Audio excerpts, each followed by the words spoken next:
How about them tops, son? All day, SEC boys. SEC, they supposed to be SEC. Crazy all day, baby. You're listening to the Red Out Podcast.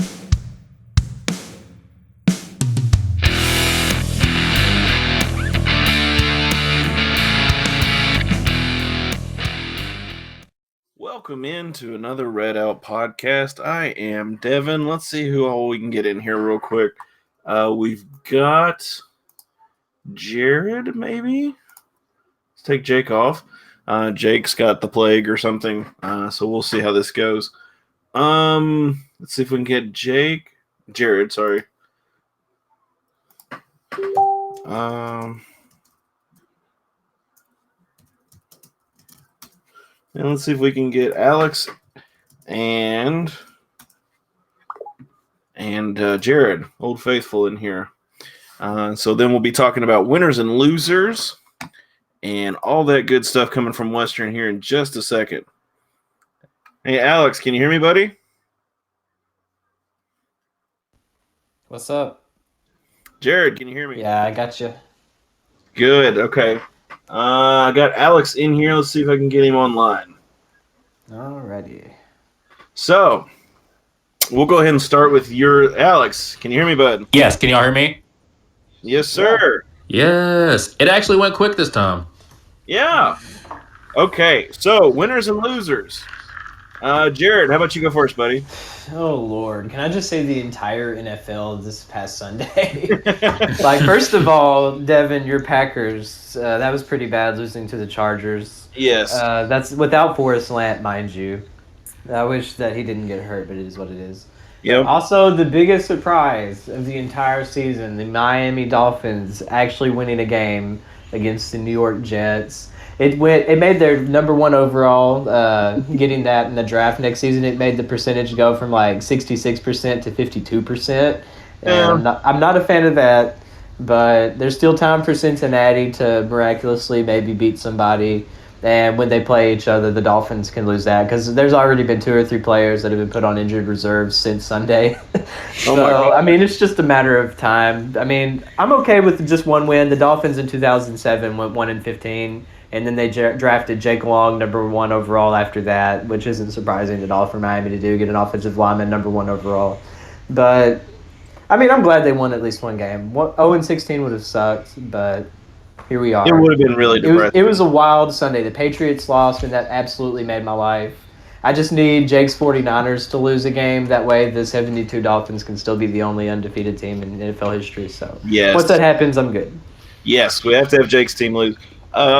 Since you're talking about the NFL, I will mention one winner, and that will be, I guess, Felix the Black Cat, which was the greatest thing ever. Yes.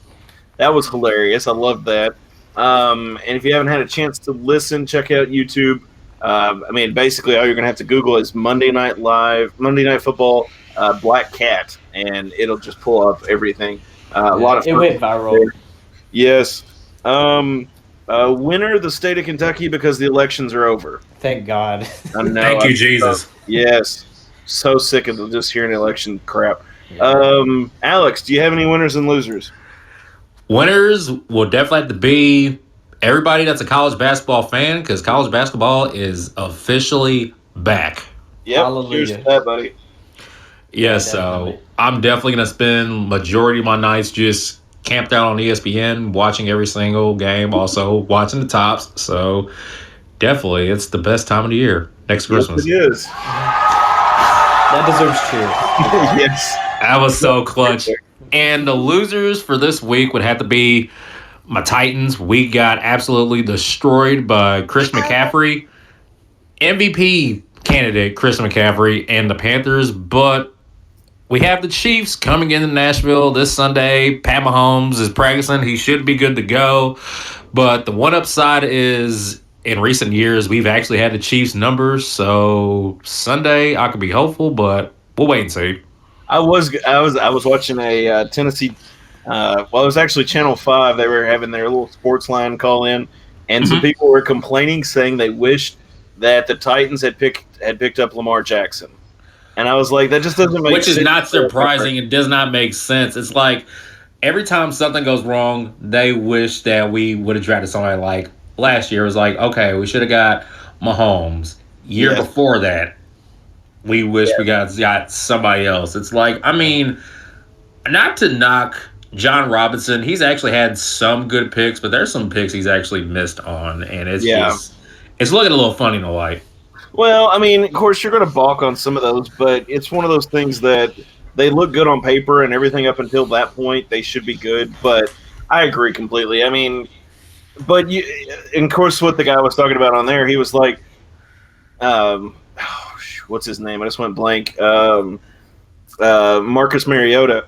Well, he was, 2 or 3 years into his rookie contract, so you're not going to break that contract to go for an unproven Lamar Jackson. So Right. I mean, it was all good, but it was just like, we're not going to do that. Let's see. Oh, actually, I do have a loser for our bipartisan UK Western fans. Excuse me. For those of you who listen to KSR, Matt Jones is getting taken off the air. I kid you not. Honestly, this is my opinion. I don't really like him. I've had him muted on my Twitter account for years. Just have you? I absolutely hate just everything that he says for the most part. Because first of all, I don't really like Kentucky anymore anyways. Like, I had that awakening moment when I finally came to Western as a student, where I was like, I'm a Western student. Why would I like Kentucky? I don't go there. That doesn't make any sense. And then to heck with them ever since, because go Tops. And honestly, I don't really care. It is hard to be a dual fan. I'll say that. See, with me, I'm a dual fan with another mid-major, Butler. They're the only other school I really care about with college sports besides Western. But I mean, of course, Western and Butler really don't play that often. I wish they would. I wish they would. That would be such a good matchup.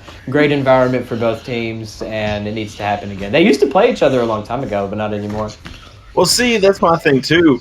Of course, I grew up a UK fan as a kid, so I always, as a lot of people do. Yes, same here. Yeah. So I mean, when I went to Western, of course, of course, it didn't help. The years that I went to Western was the Dark Ages. it was the Dark Ages, but it was the Billy G era, and so I remember. Oh man, taking it back. yeah, so that was definitely just. I mean, we had Tubby, and I mean Tubby wasn't bad, but he was mediocre. And then you had Billy G, and then I mean it was just like, no, I'm out. And so then Cal came back, and it kind of reignited that for me for basketball, not for football. But yeah, so Matt Jones is going to be benched from KSR for the next few days. So sucks for you, buddy. You hate to see it. It looks like Mitch McConnell complained to the FEC, who got KSR or iHeartRadio to kick him off, which I thought was pretty funny. They need to let Sam do it. He would be better anyways. He's a better KSR hack than he is. Yes, he is. He's a good KSR hack. Yeah, that would be really best funny. KSR hack. So other sports, looks like cross country is going to make it to regionals, and it's the first time they've done that since 2016. Sweet. They're sending 7 men and 2 women to the NCAA Southeast Regional Championships. And I have no idea what this picture is on WKU Sports, but it just looks like some kind of country scene. I'm like, really? Like, is this supposed to be like the field where they're running, or what is this? It is cross country, so I mean, After all. makes sense. Yeah, by the way, more power to these guys. The men, it's Will Perone, Clint Sherman, Jacob Skillman, Ethan Snyder, Jacob Stepp, Diedrich Troxel, and Emerson Wells, while the women send 2 in Savannah Heckman and Morgan Knappel. If I butchered your name, I'm sorry. So just get over it. Anyway, so then you've got, let's see. I'm trying to skim through my notes here. Soccer lost to Charlotte in the quarterfinals, so I guess they're out, right? Yeah, I mean, it was a better year as a whole. Like Ross said in the tweet, he said it was like sort of a bounce back year for them, but yeah, you still hate to lose that early in the conference tournament. But I mean, that gives them hope for next year. Hopefully, get better. Yes, and especially to Charlotte, which boo the 49ers. I didn't know they were good at any sports. That's surprising. I know, right? Except, yeah, of course, everybody was making fun of me because last week I was updating on the ESPN Charlotte playing MTSU, and Charlotte just hammered them. That was beautiful. Yes, it was. I mean, that's why I kept texting, because I was like, "This is great. I love this right now."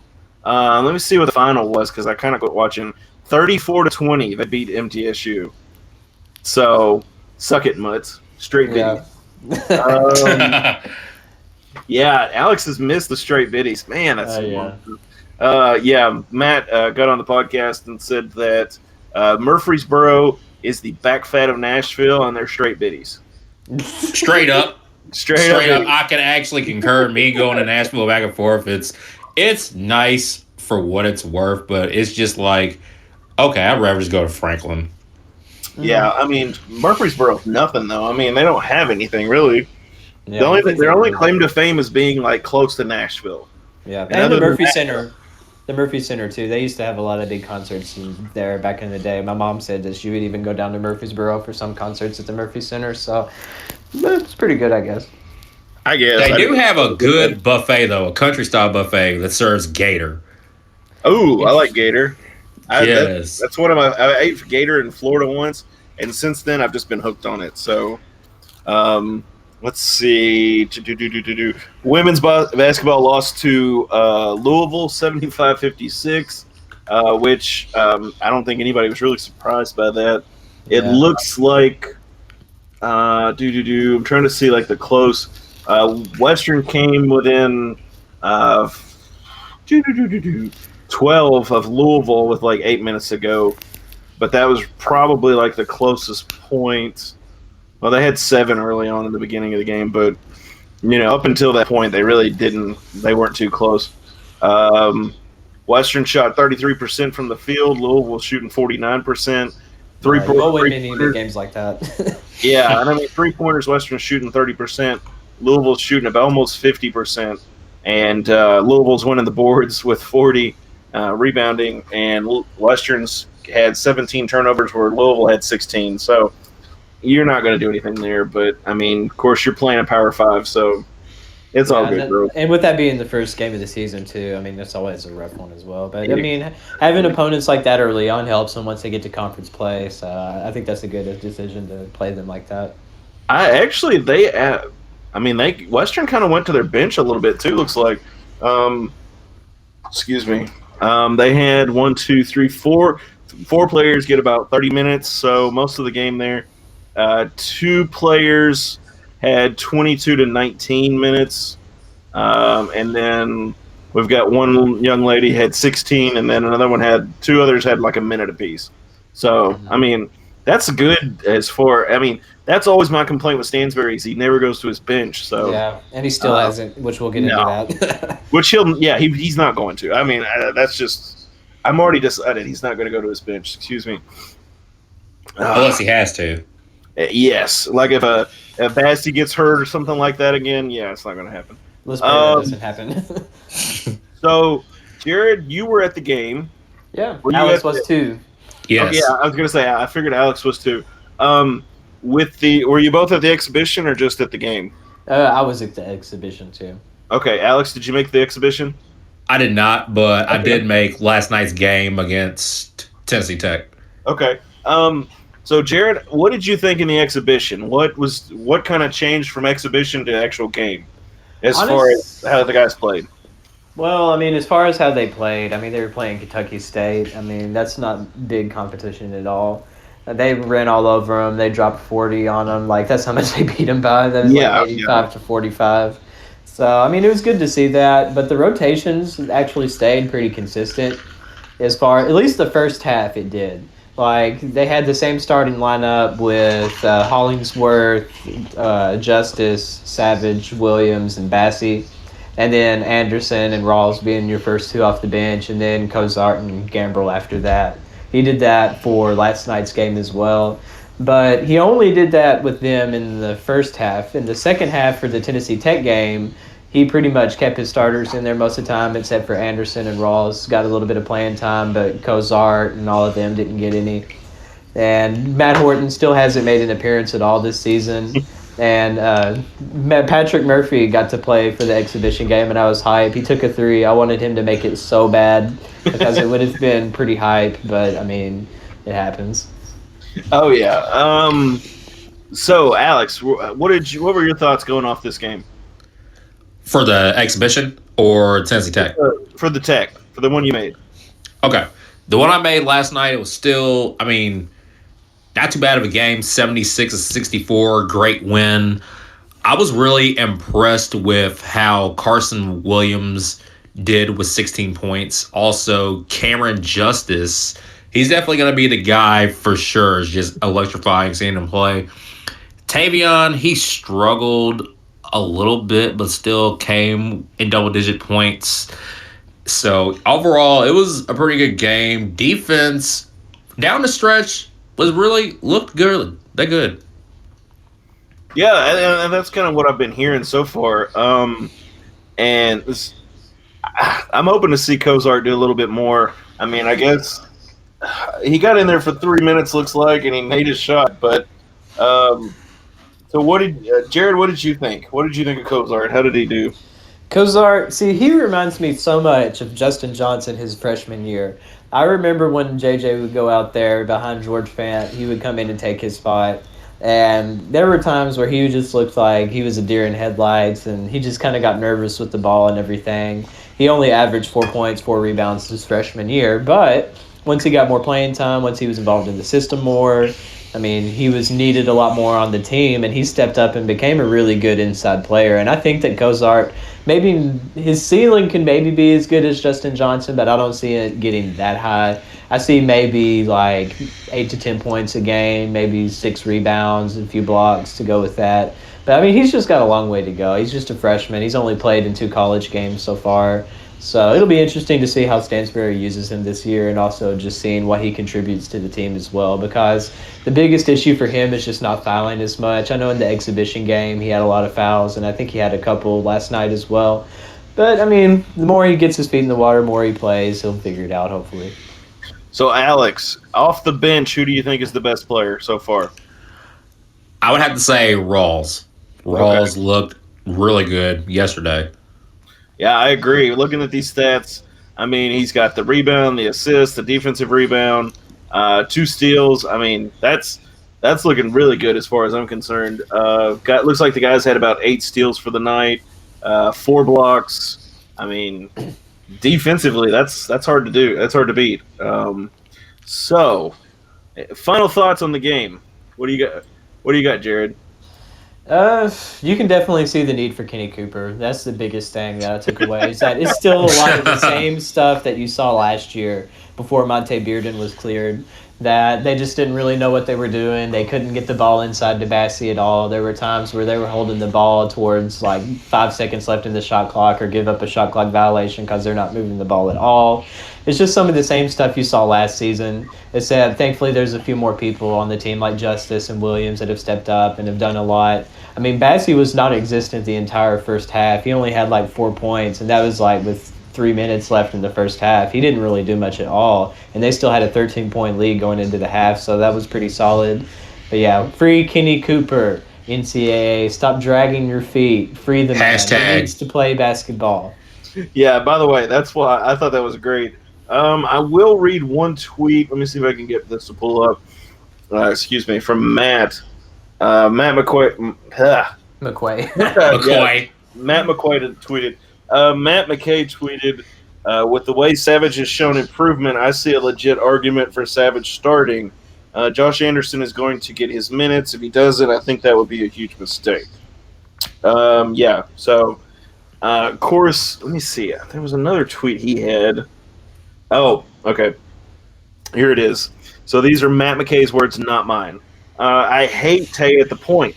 Nothing against him, but he slows down the pace. Put Justice and or Rawls there until Cooper gets eligible. It worked in the exhibition. Why not stick with it? So that's Matt's. That's a good observation.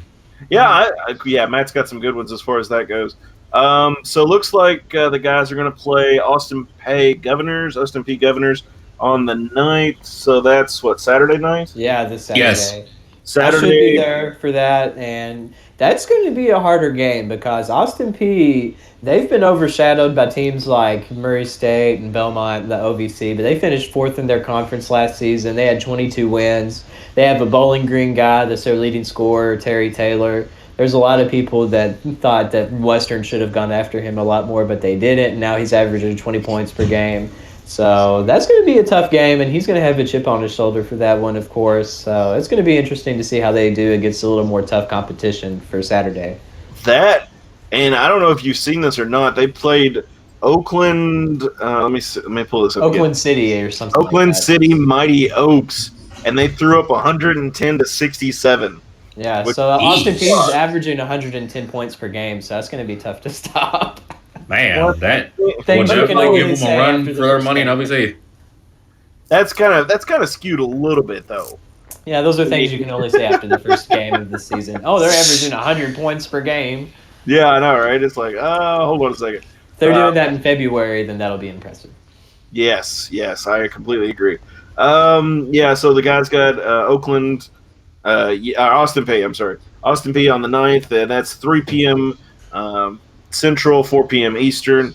So go support the guys. They're playing at Diddle.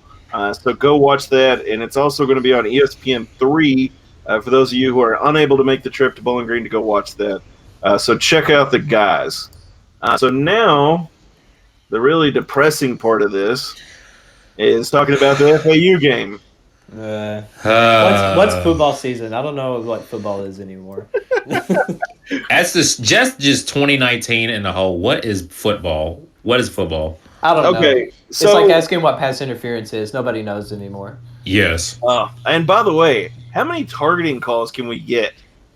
Like, I think we've gotten at least, I mean, not against us specifically, but there has been a targeting call every game we've played this season. Yeah, it is kind of Like, wild. dang. So Florida Atlantic Owls came in and they very promptly beat us 35 to 24.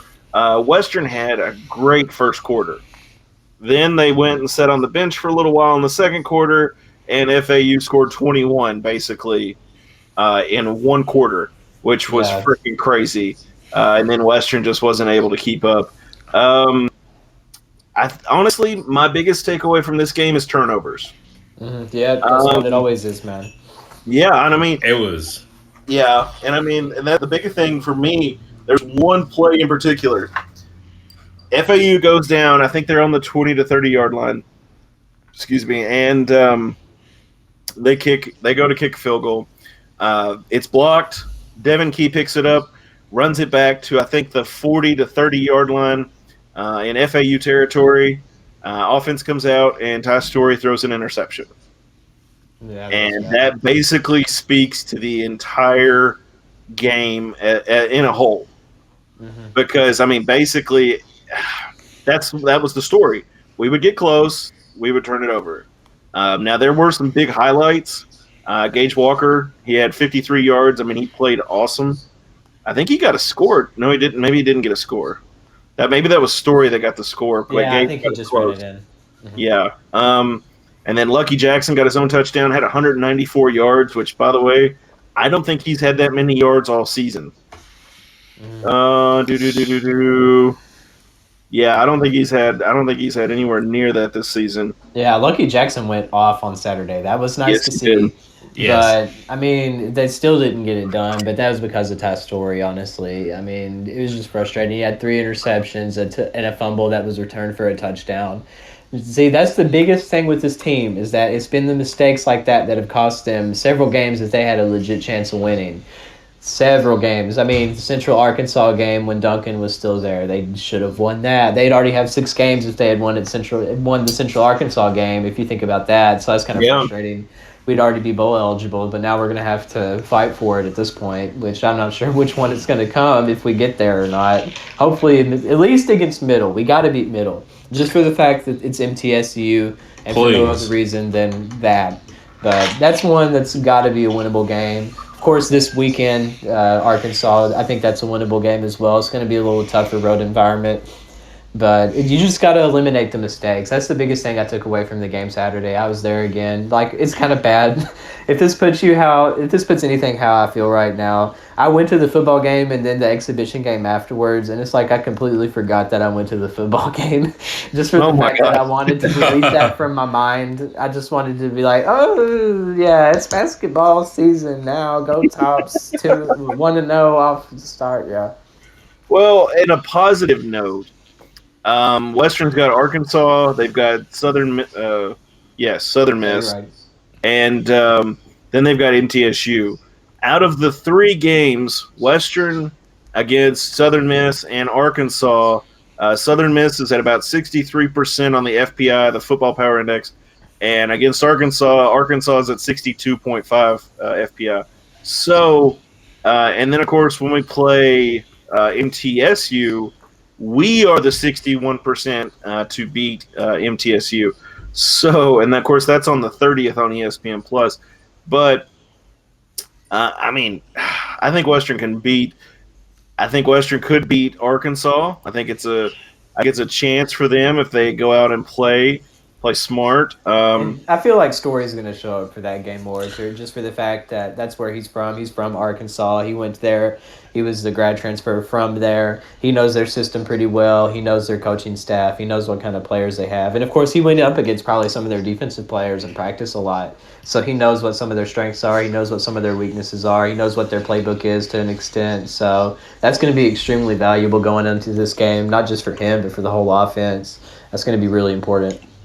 I agree. I think so too. I don't like to put a lot of the blame on some of these young men because it's not fair. Like, I mean, looking through Facebook, for instance, to Corey Munson, when a lot of people blamed him for the martial law. I wasn't a fan of that either. I was not a fan of that. But and I don't like to do this to Story either, for instance, but when you're thrown into triple coverage, it's really hard to stand up for you, buddy. You know? Yeah. And a lot of those were. I mean, a lot of those were. And I mean, I hated to do that to him because I think he's a good kid. And of course, a lot of people want to see other people start. Jared, won't stop. But, you know, I mean, seriously, though, like, I think you got to let him finish as long as he's healthy. Yeah, I agree. The FAU loss is detrimental, but at the same point, I don't know if I actually thought we were going to be in this position anyway. Yeah, I know. That's the big underlying factor with all of this is that if you would have said that Western would have been like 5-2 at one point in the season, I never would have believed it. And they were, which is pretty amazing. They've shown up a lot, and it's given us a lot of promise for next season. And this season as well, to still be able to fight to be bowl eligible. I think that's a good accomplishment for these guys to have after last season. I can easily see a 6-6 record coming out of this. Same. And, I mean, they could make a bowl. I mean, it may not be a prestigious or what we want, but it's a possibility. Little Caesars Pizza Bowl again in Detroit. Freezing cold weather. I would make that trip, though, honestly. Yeah, a lot of my friends did in the marching band, and they said it was so freaking cold. Like, it was snowing, like, pretty much the entire time on the way up there. And those people up there are probably like, it's not that cold. I mean, I just got a light jacket on. It's Michigan. Yeah, it's like, no, guys, y'all are crazy. So, Alex, I didn't really ask your opinion. What did you think of the game on Saturday against Florida Atlantic? I don't know what it is about Florida Atlantic. For some reason, we cannot beat them at home. It goes right back to the Sun Belt days, and it's still prevalent now. I mean, the defense got shredded, giving up 448 yards, which was the most since the U of L game. So this loss as a whole, I wouldn't say it would set us back in the standings. Obviously, we're still good for a bowl. It just, I mean, as a team, where do you go from here going into the next game against a Power 5 opponent? At this point, you can't let the loss get to you because, one, you're still vying for pole position. Two, I mean, this would triple the expectations to beat an SEC opponent, but still, it's just like you definitely would want that marquee win going into bowl contention. Yes. Yes, completely agree. Because if you do get that win at the SEC school, even though Arkansas, which by the way I consider more of a bottom-feeding SEC school, At least in recent years, yeah. yeah, I Recent mean, years. seriously. Well, I mean, like, what was it, like late '90s when they were actually kind of they're at their bread and butter state. Yeah, and they were decent not too long ago when they had Brandon Allen and Hunter Henry and all of them. But other than that, they haven't really shown much. I mean, Okay. they are still kind of hoping for some resurgence of like a Darren McFadden type back, but even that, I mean, it's not the mid 2000s anymore. I mean, this is a completely different playing field. Pretty much everybody in SEC at some point has moved up when it comes to contention, and Arkansas is just like they're just the unlucky bunch. Yeah, They're the And- Charlotte of the SEC.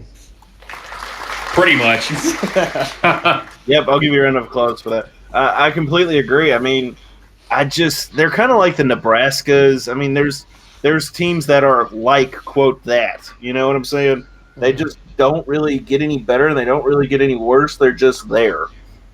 It kind of goes back to my theory, which no big team would ever go for, but all the little ones would want, is that I would love to see, like, if, for instance, like your college football divisions or whatever you want to call it, the conferences, you were allowed to move up or down.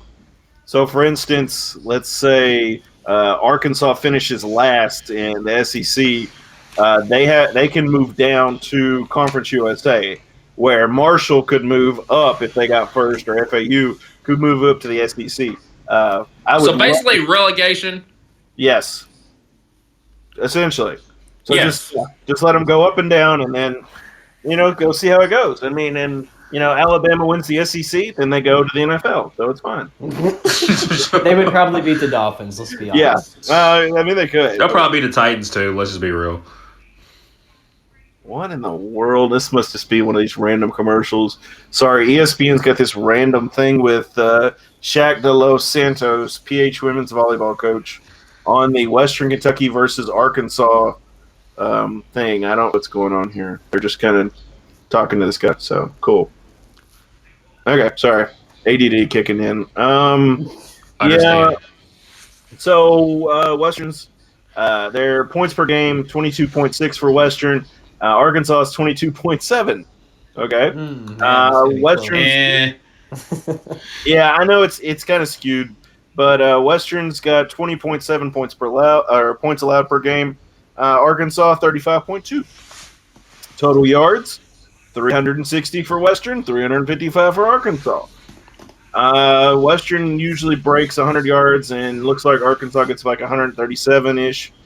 Yards allowed, Western 317, Arkansas 443. Oof. Which, by the way, funniest thing ever.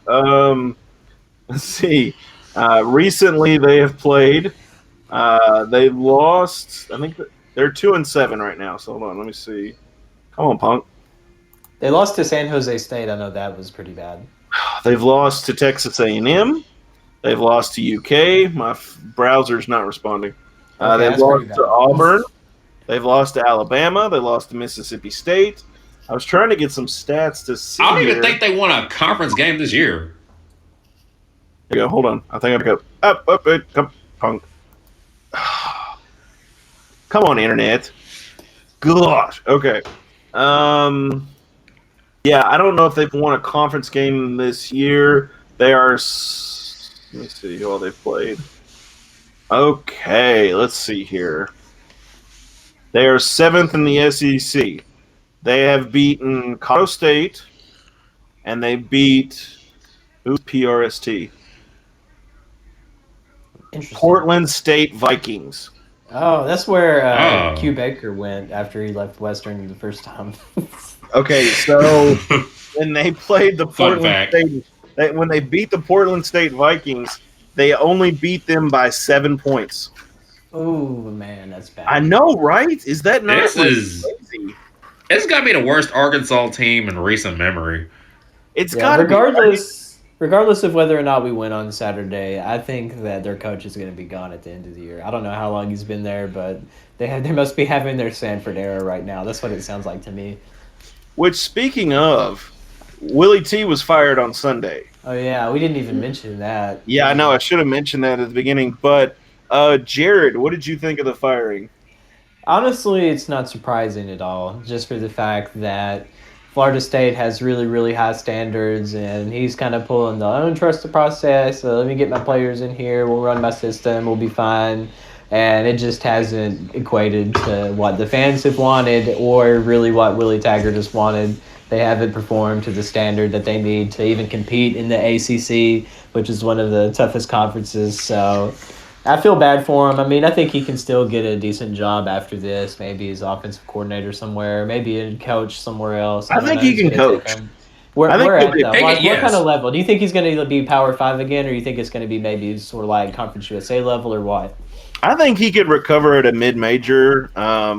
So I think he could easily slide into a MAC or somewhere like that, or maybe even a Conference USA. I think he could. And I actually think he could slide into some of these other smaller mid-majors. Like, he could land it in Arkansas. I could see that. Would he? Or what about if Vanderbilt got rid of Derek Mason? I think that could work. He could. That I would, mean, that would actually be a nice match. I It could would. see I that. think so. Now, I'm going to put my opinion out there, and then I'll let Alex go. But with the firing, I think FSU fans are like UK fans in basketball. They're not Probably. patient. They don't want to trust any quote system. They just want to see results. They want to see you go out there and win. They don't want to. There's no questions. Just go win. That's all there is. And he wasn't able to do that. And I mean, honestly, they were calling for his head last season. So Yeah. it's not really. It wasn't surprising to me. I know I've seen a lot of people from Western who were complaining about it, and they had their different reasons as to why he was fired. But I don't know. I just See, also at the end of the day, he got paid like $20 million to go away, and I think that's pretty incredible. I'd take that. yeah, Secure the bag. yeah, $17 million to run away with your little goodie bag. I'll take that. That's fine. Mhm. Yeah, you want to fire me and give me $17 million? Yeah, I think I'll be fine. I don't know if I could live off this wage. I just don't know. So, Alex, what's your opinion on Taggart being tossed? I mean, this was a match made in HE double hockey sticks, considering the fact that Willie jumped the gun whenever he left Oregon. He should have stayed in Oregon for at least maybe another season before trying to move up, but still, I mean, it just benefited no one. Willie is back at square one. I would definitely give him another chance at like another school, like whether it's the MAC, Sunbelt, Conference USA. I could definitely see him going to the Mountain West, weirdly enough, or heck, even the Pac-12 again. But I mean, but also, it's like what you said earlier. Florida State fans, they want results. Coming from a program that just won a national championship about 6 years ago to like now, it's like, I mean, I'm pretty sure at the point they really don't want to trust anybody, but at the same time, it's like they want to get back to beating Miami. They want to get back to at least contending with Clemson, like actually going for the ACC crown. So this is definitely a setback for both sides, but I have huge faith that Willie T is going to land somewhere. So, I know we've all seen this earlier, and I want to hear your takes. Jared, what do you think of the rumors that Nick Saban is going to Florida State? As someone What? that had to, okay, yeah. You haven't seen this, okay? All right. See, as someone who has been personally affected by Nick Saban being in the state of Florida before, I will say that, one, it would be stupid if he left Alabama. Completely Just agree. completely Yes. stupid. He's got everything that he could ever want in Alabama down in Tuscaloosa right now. So there's no reason why he would need to leave that to go to Florida State. So I mean, that's just dumb. Completely agree. I don't understand it at all. The last time he was in the state of Florida, things did not work out, and he pissed out on the Dolphins when they had a really terrible season. And see, I think he was the coach in 2006 when the Dolphins decided to get Dante Culpepper instead of Drew Brees. And yeah, that's all you really need to say about that. Okay, so Sam posted this earlier, so I'm going to read. Inside FSU posted this. Hashtag breaking. Source closely involved in the hashtag FSU coach search process tells me their call with Jimmy Sexton on the Saban buyout went much better than anyone expected, and that the attitude in the building is now that Saban is the most likely next coach for the Noles. I would like to say on the record, this account has like 400 followers, so that should tell you something. Okay. So it's like a bot, basically. It could be that, or somebody completely delusional. It's probably somebody who is both a Florida fan and a Florida State fan, but they post for Florida State, but they don't actually cheer for you know where I'm going with this. So. Yeah. So, Alex, what do you think of Nick Saban going to Florida State? I honestly think that's the craziest rumor ever.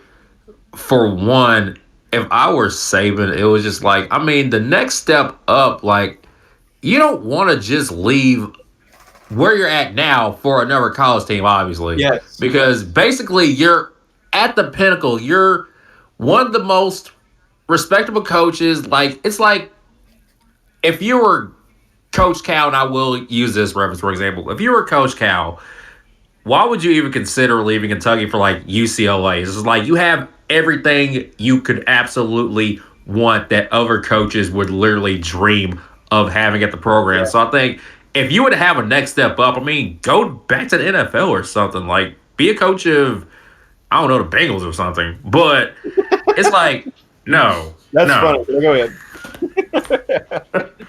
Seriously, though, I agree. I mean, like, Saban's got his house in order. You know, he came in, he turned everything around. He's got them in a dynasty, per se. And you're basically telling me that Saban is going to leave his mansion in Alabama, quote, quote, to go over to his little trailer park, quote, quote, at Florida State. I mean, and yes, I'm comparing the teams to a trailer park and a mansion. I get that. But, I mean, that's what I'm saying is there's no way that I would leave that at Alabama and go somewhere else like that. I'm going to be going to somebody who's going to be paying me a lot more than Alabama is. And I'm going to say that if Saban goes to Alabama and says Florida State's going to pay me $1 trillion bajillion, that they're going to go, okay, we're going to give you $1 trillion bajillion more. I don't think there is a number big enough that Alabama's not going to go and try and pay. Yeah, they got the money to do it. I think let him be the governor of Alabama. That might solve everything. Honestly, the fact that Coach Cal didn't receive a lot of votes in the election yesterday is surprising. I wish they would have shown it. I wish they would have shown the right. All right, so we have Andy Bashir in first. We have Matt Devin, and just right behind him, we have John Calipari. And then John Hicks. Yeah. Which, by the way, I'm sorry if I'm offended anybody who's a third-party person, but, like, I don't ever understand the third-party people. Like, you're not going to get that many votes. Like, I never have seen anybody besides, what was his name, Ralph Nader? Oh, yeah. Some votes like that. That's just my opinion. He was more like a social media sensation before social media was actually a thing. Like, he was. I remember that. Vaguely. I vaguely remember that. Yes, so do I. Yeah, okay. That's all on y'all. I have no idea. I don't know who John Hicks is.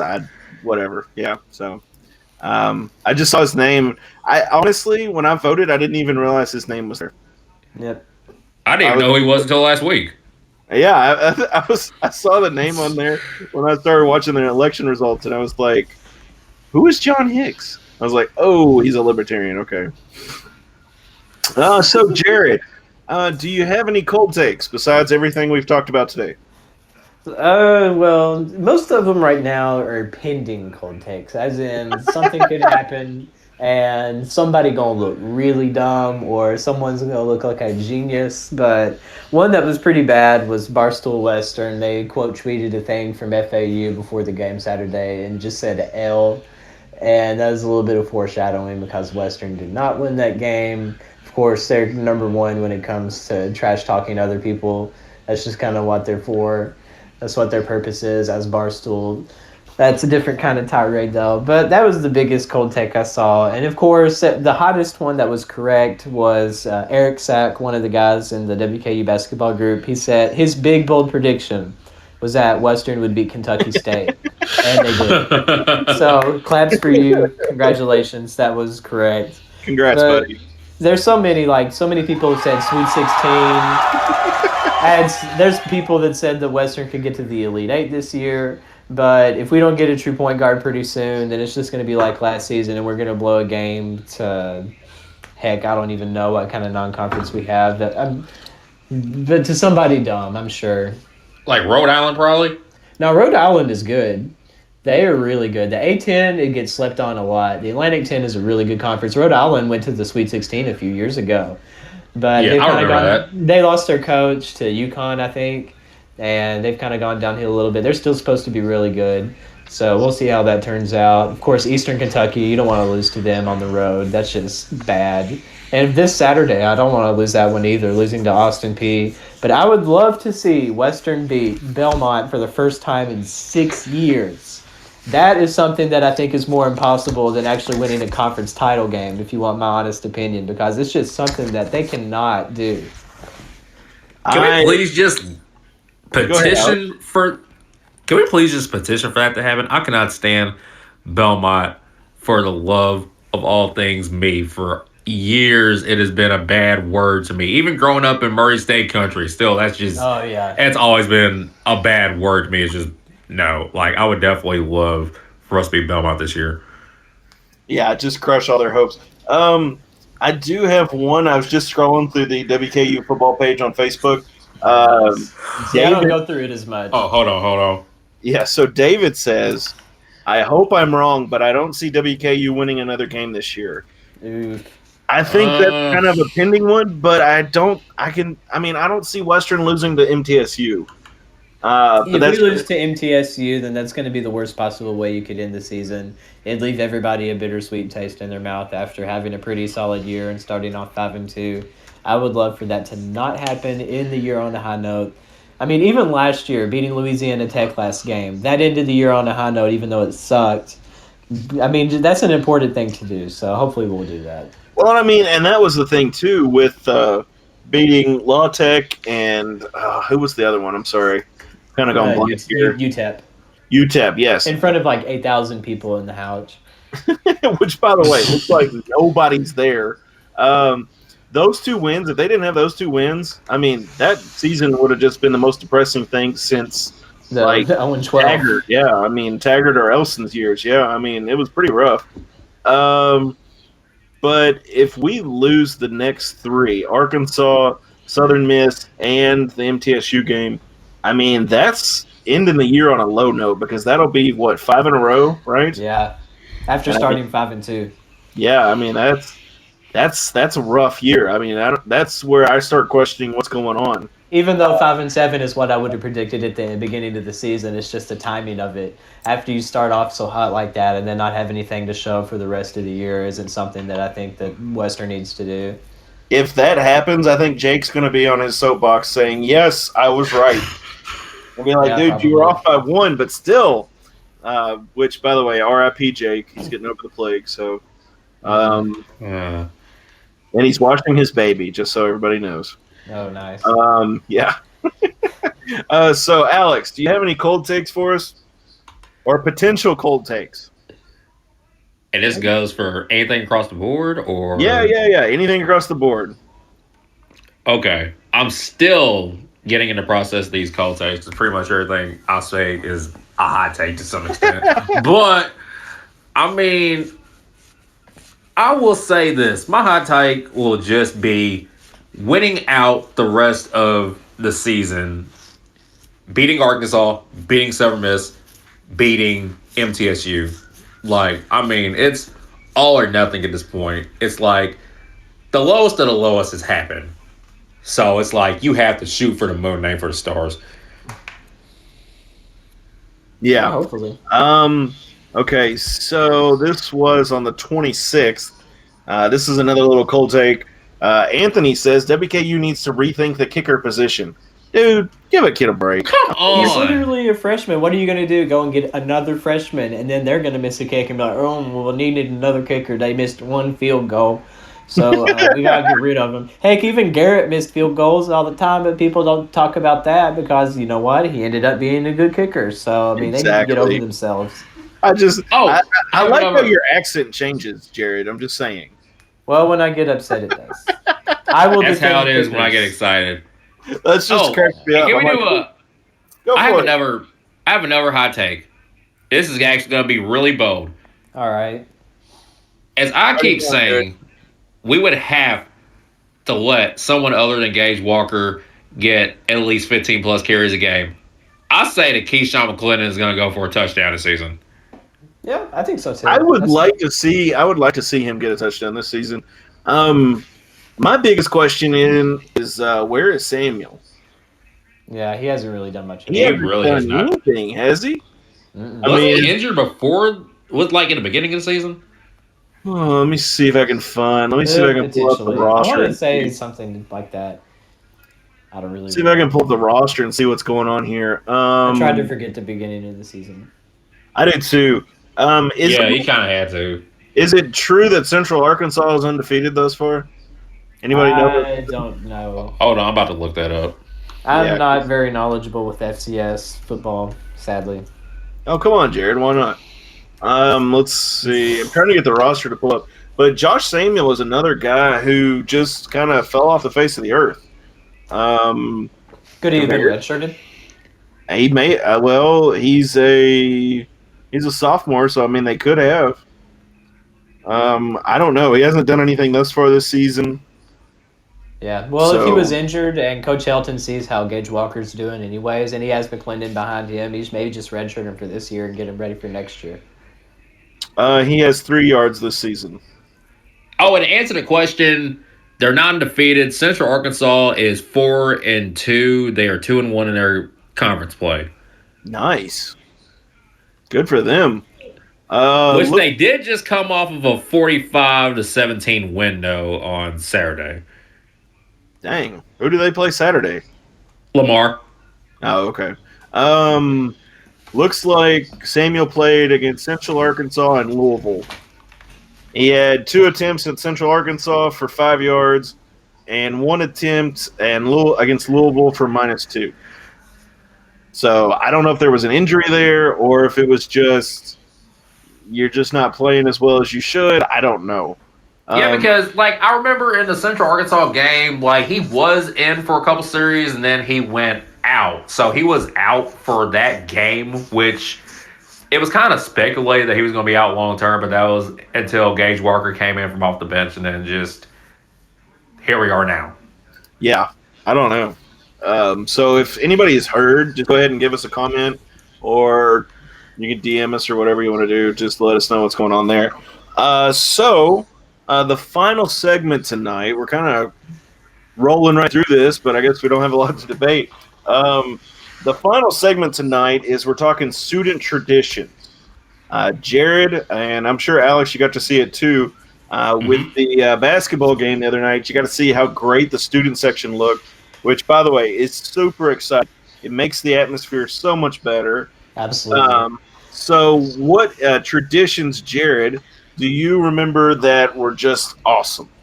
Oh, man. Well, the reason why I brought this up for the last thing is because the student section yesterday, they brought back something I hadn't seen in years, only things that I'd heard of. They didn't do it when I was a student. But pretty much the entire lower section of the student section was full for a first game of the season, which was great. But while Tennessee Tech was having their starting lineup announced and was taking the court, they put newspapers, I guess just like a copy of the Herald, on all of the chairs in the student section. So all of the students pulled out a newspaper and were reading the newspaper while their starting lineup came out. It's the ultimate petty move, and I absolutely love it to death. That is awesome. Yes. I love that. That's great. Yeah, so I hope they do that for the rest of the season because it's just pure gold. That is. I mean, you good can't idea. beat that. I'm glad they decided to bring that back. But there's just so many favorite things that I love so much. Recently, of course, like the student section has had to chant, like after opposing team misses a free throw, you let the whole team down if they miss the first one. You let the whole team down again if they miss the second one. And now they have a partnership with Wendy's where if someone on the other team misses both of their free throws, everybody gets free Frosties. So that's a really cool promotion. I like that Yeah, a that's lot. awesome. And oh man, of course the classic is whenever it doesn't happen as much, but whenever somebody fouls out, you hit them with the spinning your finger around and the just holding that out, and then wait until they sit down and yell out, point at them and say sit down. Of course, another classic college tradition. But I mean, that's something that's so cool with Western is that we have so many different traditions just within our student section that not many other people really do. Of course, like the foul out things that people do that. There's so many other different little random things that you would say in the student section. I was a heckler the last 2 years of my college experience, so I enjoyed every bit of that and all the different chants that we would have. But it's good to see the newspapers come back. I'm all for petty wars. I love that. Alex, do you have any fun traditions? Fun traditions, I would have to just go back to like last night, for example. It was really great just to see the students just more involved in it in recent years. I went during the Ken McDonald years going into Ray Harper, and it seems like it was weird. Like we had one guy, his name was Frank. He always dressed up in just different attire going into the opponents. So it was like, I mean, that was the one student tradition that I would basically remember. But of course, once McDonald got fired, then Harper, it was just like, I mean, the students were actually more into the Harper era back then than anything, which it was nice for what it was worth. But last night as a whole, it was really great. Yeah, that's what I've heard is how awesome the environment was last night. I did not get to experience a lot of the student section cheering as far as that goes, working with football and everything. I do have to say I love the flag when Western scores. I always like the ROTC doing Oh, the yeah. and all that good Yeah. stuff. I mean, and that's one thing why I love Western is, I mean, there's a lot of tradition as far as things go. Yeah, and in basketball too. I think even in football they're doing it now. Like whenever we're getting close to the end of the game and we have a big lead, pulling out your keys and rattling and saying "warm" Yes. the bus, and that's another Yes. classic one. Yes. And of course, they used to back in the day doing the na na na na na na na. Hey. Yes, I mean, there's so many good things that people did back in the day for Western. I mean, so Yeah, it's good to see some of that tradition coming back. That gives me a lot of faith in the Yes. environment that Diddle's going to have this year. And I mean, that's one of my big things is promoting the fanhood for students, because what's going to happen when they become alumni? They're going to keep coming back. They're going to bring their kids back. Then their kids are going to want to come, and then they're going to come Western students, and then you just keep going with the cycle, and before long you've got a nice big fan base. So Yeah. can't argue anywhere near that. Love it. Love the tradition and the hill. I mean, that's basically all you have to tell people that come to Western is, man, that hill. And they're just like, yeah, Yep. totally, Yes. bro. Yeah, that Get hill. your calf workout out. That's right. So that's all I've got, guys. Western plays, let me check the times real quick. Western plays Arkansas. That's going to be on the SEC network for those of you who are unable to make the trip down to Deliverance. I mean, Fayetteville. Sorry. It's going to be supposed to be nice. It's supposed to be nice. It's got a nice big stadium, 76,000 people. Looks like Arkansas is sitting at a -1.5. So they're calling a pretty close game, even for at home for Arkansas. So Who's calling the game on the SEC network? I have no idea. It does not say, as far as I'm concerned. The game starts at 12 Eastern. Man, I won't be working. That sucks.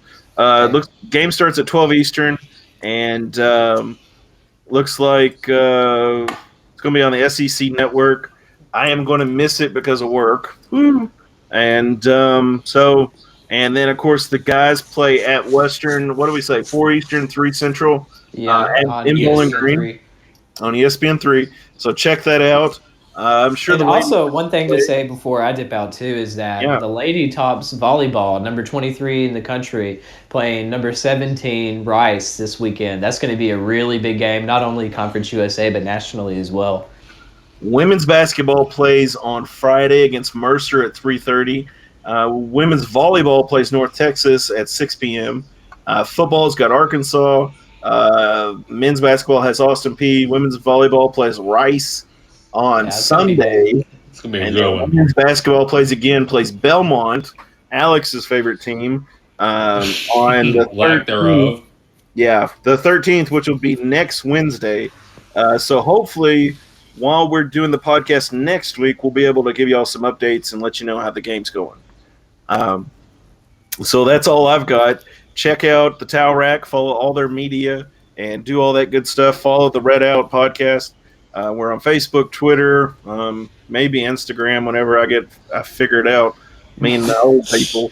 Okay, You're not missing much. Instagram is literally like the young people's Facebook. I used to be active on it back in the day, but now it's just like, I kind of just post memes, pictures of my dog, pictures Yeah, of I me mean, and my mom, that's me. travel It's pictures. the That's memes. it. That's all I care about is the memes. And I mean, if you're friends with me on Facebook, if you Oh, want you to post like be, 50 a day. yes, that's usually just me sitting on the pod, just going share, share, share, share. So yeah, just add me on Facebook. Message me so I know what's up while you're adding me, because I've had people add me and I'm like, I don't know who you are. You have to give me an explanation of how I'm supposed to know you. So just tell me you're a fan of the show, and just I'll add you. I don't care. Same As here. always, guys, check out Western. They're doing all good stuff, playing sports, yada yada yada. And as always, guys,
and as always, go Tops.